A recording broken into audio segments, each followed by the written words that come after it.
এই রাজবাড়ী জেলার খানখানাপুরে Madhumati express, Chandran express সহ যে সকল ঢাকাগামী ট্রেন আছে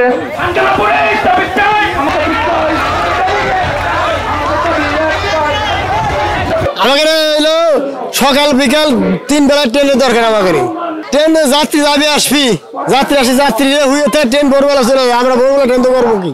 খানাপুরের হাজার হাজার লোক সেই ট্রেন সুবিধা থেকে বঞ্চিত হচ্ছে।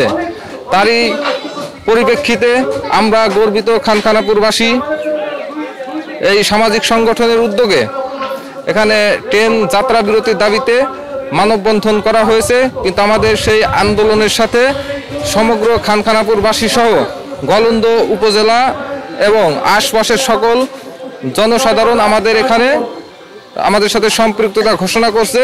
লাভ হবে আমাদের দেশের, আমাদের এই এলাকার লোকজন ঢাকায় যাওয়া আসা সুবিধা হবে।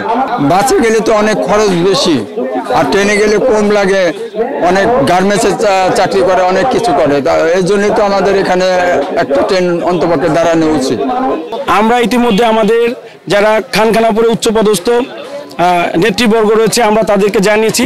তারা বলেছেন যে তারা এ বিষয়ে অবগতি করেছেন এবং আমরা তাদের মাধ্যমে বিষয়গুলো মন্ত্রীর কাছে জানিয়েছি।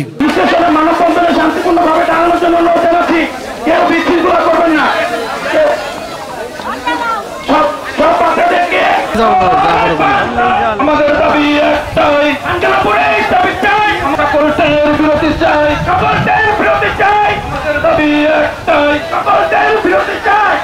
আবেদন জানাচ্ছি আপনারা কোনোভাবে বিশৃঙ্খলা